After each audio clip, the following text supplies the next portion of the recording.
Hey folks, it's Justin at Metcalf Mills. Today I'm pulling corn. Now this variety of corn right here is Jimmy Red. It's a real rich red colored corn. Some people prefer it to Bloody Butcher corn, but I'll show you what it looks like.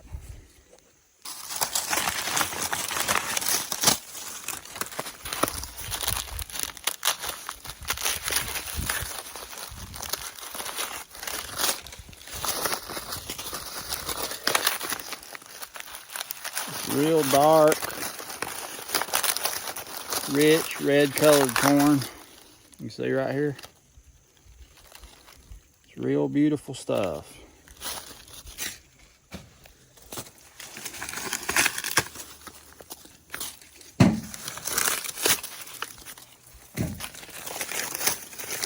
What I do is I just back through the field. And I pull everything around the truck. And after that, I'll back the truck up.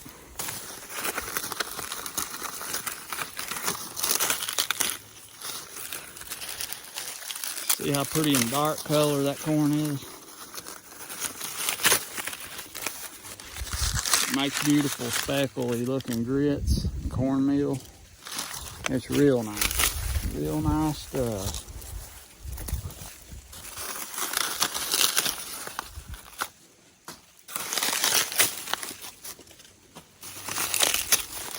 Don't matter what size ear it is, I pull it all. I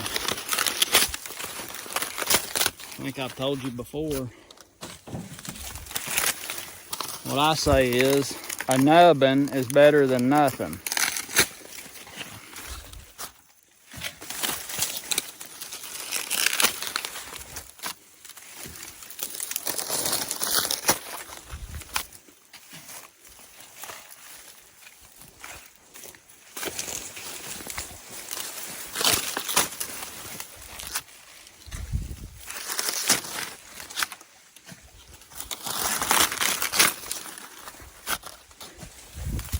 Here in these mountains, people's been growing field corn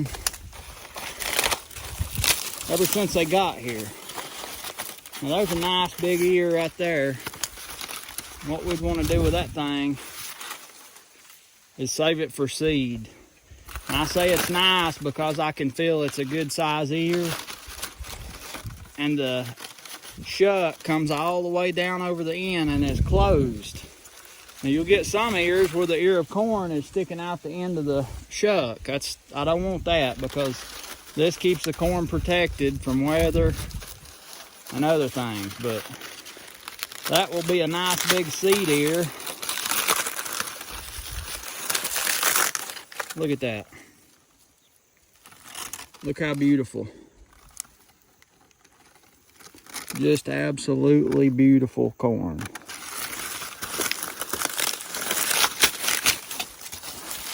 This particular ear, since it's seed, I'm gonna put it right here in the back corner of my truck so I can kind of lay all the seed corn in the same spot, and I can get it out when I go to unload it. You have to watch it because as soon as this corn dries out pretty good, animals will come in. I guess mostly bears. Bears will come in and they'll start working on it. So you really have to watch it closely. Make sure that they don't, usually when they start, I start, so. Right here's what it looks like when a varmint gets your corn. Laying on the ground, nothing but a cob left. So that's why you gotta get it before they do. As soon as I see something's eating on it, that's when I start gathering it. Don't matter how dry it is, I can work it and it'll be all right. It may not be fully dry when I start, but that's all right. I can take it to the house and dry it. Keep them from eating it. Like I was saying, people's been growing corn in these mountains for I guess ever since they've been here. But most of what they, sometimes we get one that's extra tough. Have to kind of wrestle it off of there.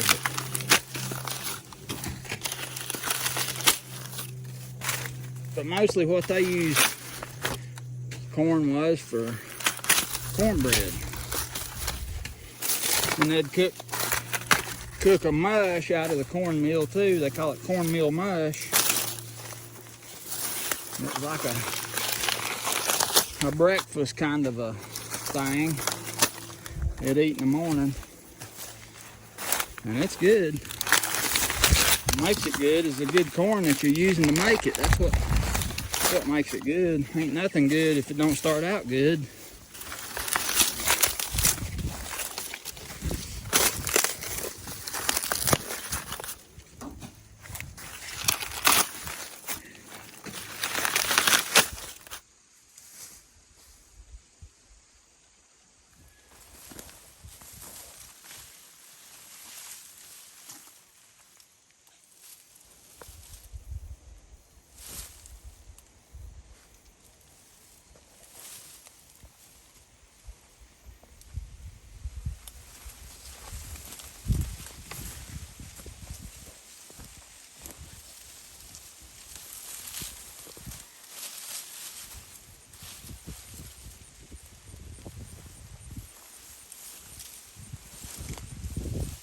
That's how a rat dog hunts, ain't it, Penny?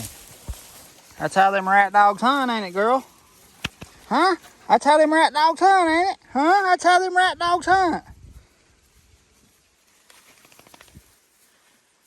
That's my little rat dog, Penny. She's a mountain feist, and she is feisty, ain't you, Penny? She's going back off to finish her hunt. I mowed the tater patch off the other day here.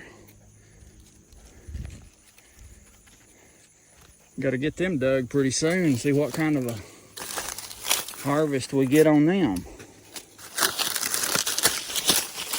And up here is about half of this patch of sorghum I had up here in the holler. Something happened to my fence, it got broke. I don't know how or what, but it got broke, and some goats was somehow got in this section of land here, and they got in here. I come up here one day and they took off running out the back side, but they just, you can see that sorghum up there, they just destroyed it. And this was a run that I was counting on to make for, you know, to show y'all how it works and everything. So probably still gonna make some, but the cane in the bottom is not as good as what I would like it to be, but the aphids really worked on it. But that usually happens if you're late. If you're late planting the sorghum, it's not as mature when the big storms come, and they say that's what brings the aphids in from down south. So if your sorghum's not pretty mature when those aphids come in the first time, you're gonna have problems. That's how it always is. And this year, with everything else going on, my dad being sick and everything else, it's been a tough year. And mother leaving us, it's been a real tough year. So there's still plenty of grain on the sorghum, but I'm gonna try my best to make one run anyway. Now right here, this big ear, it's a nice big ear, but look, it's already open on the end. So we don't want to save that one for seed. We want to get genes that are tight shuck. See this one here, it's pretty much almost open. We don't want that either for seed. Good for eating, but not for saving seed from. That one there popped out of the shuck. You can see how pretty that stuff is. Look at that. Real nice dent corn.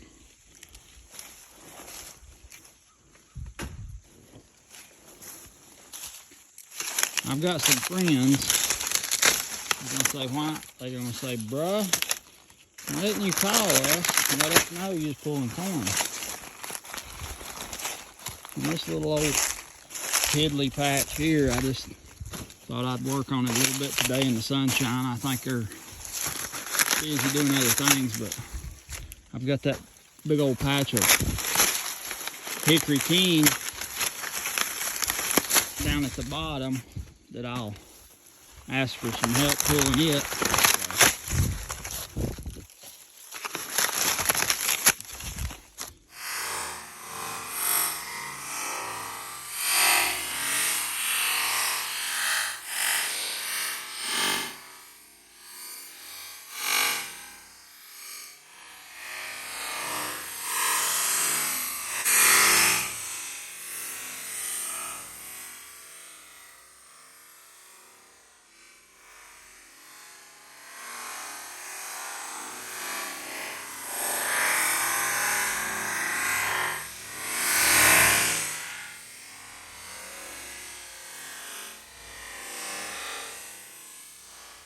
Yeah, people's been growing corn.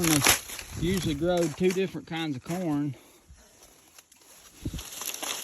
They'd grow their feed corn for their animals. It's usually yellow colored, like a reed's dent or something like that. And then their bread corn, they called it, was usually a white, prolific, or there's all kinds of good varieties that you can use to make bread. But what they done, they grow two different varieties, one for feed and one for bread.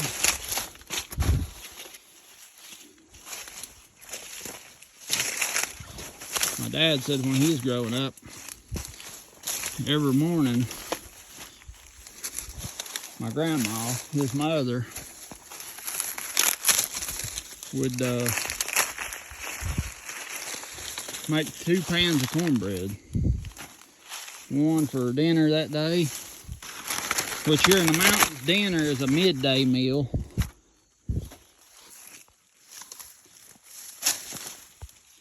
Dinner is a midday meal, and supper is the last meal of the evening. So Grandma would make 2 pans of cornbread, one for dinner and one for supper. And that's what they'd eat. Have milk with it. That's a big thing here we eat a lot of, is cornbread and milk. That's a nice big old ear, but it's open on the end, so it won't be for seed.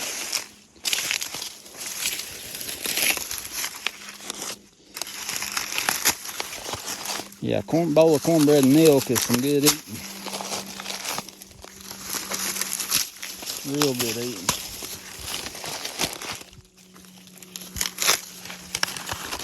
I'll pile this corn up at the house somewhere and let it dry. Not pile it up, it'll be spread out so it can dry pretty good. And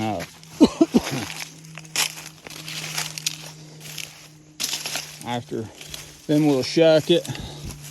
And when it's fully dry, we will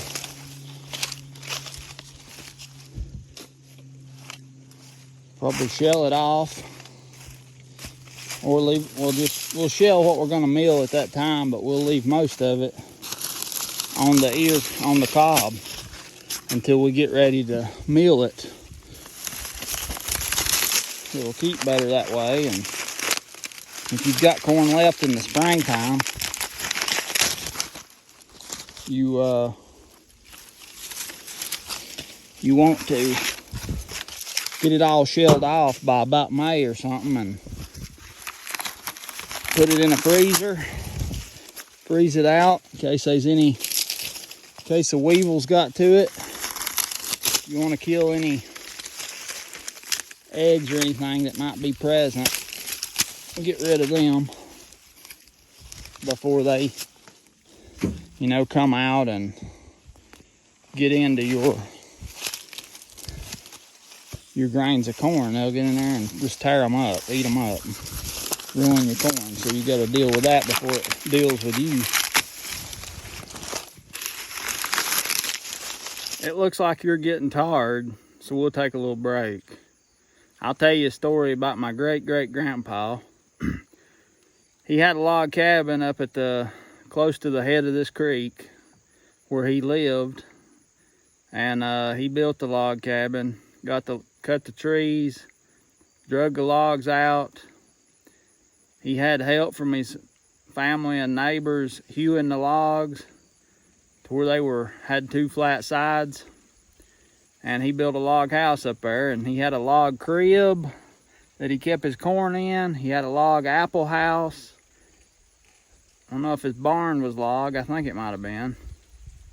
Had a log spring house. He had a log blacksmith shop. So, the story I was wanting to tell you was about his old log crib. And Aunt Ruby, which was, if you've been watching my channel, the lady that saved my dad's life when he was born, this was her daddy that I'm talking about. His name was Joe Hardy Metcalf. And he was born in 1856. And he died in 1936. Now the story goes, Aunt Ruby told me, that he had been missing corn out of the back side of his crib. So the way a crib's built, it's a long rectangle shaped building, and it had logs on all 4 sides. It had a small door at one end where you get the corn out, and it had a big door on the roof side up at the top where you throw the corn in. So he had been missing corn down on the back side of his crib down there, and he thought an animal was getting in there and getting his corn. So he set a steel trap down in there on that end of the crib.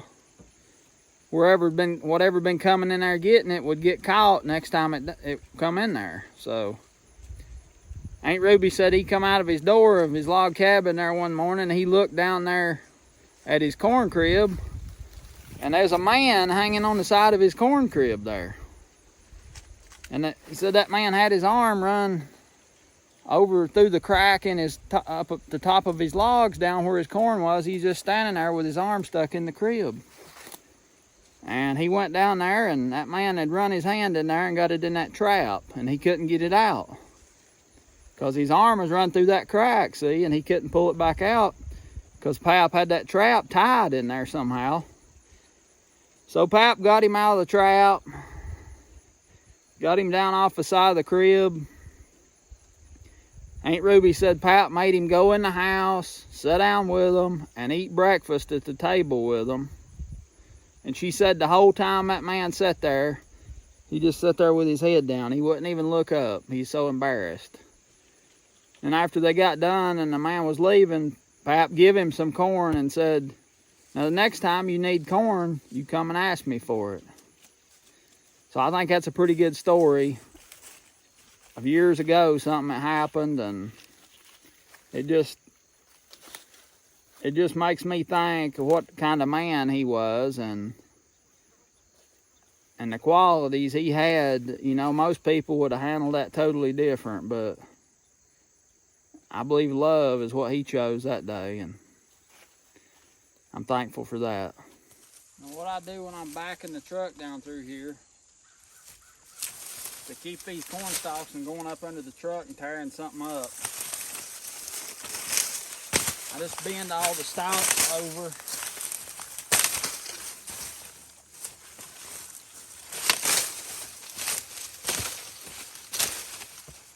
But I bend them over crosswise of the truck, not in line with the truck, but crosswise. That way it can go over them without them standing back up and tearing something up underneath there.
Well, folks, we got our little load of corn pulled here. Now we'll haul it in, unload it.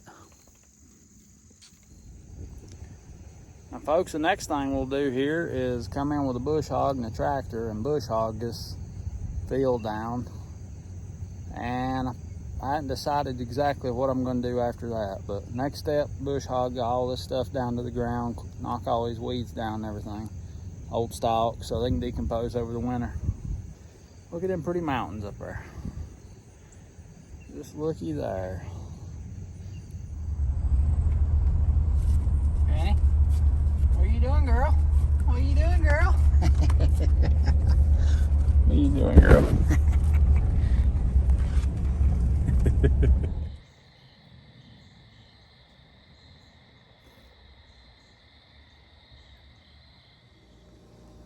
Folks, I hope you enjoyed pulling corn with me today. I'm glad you was here.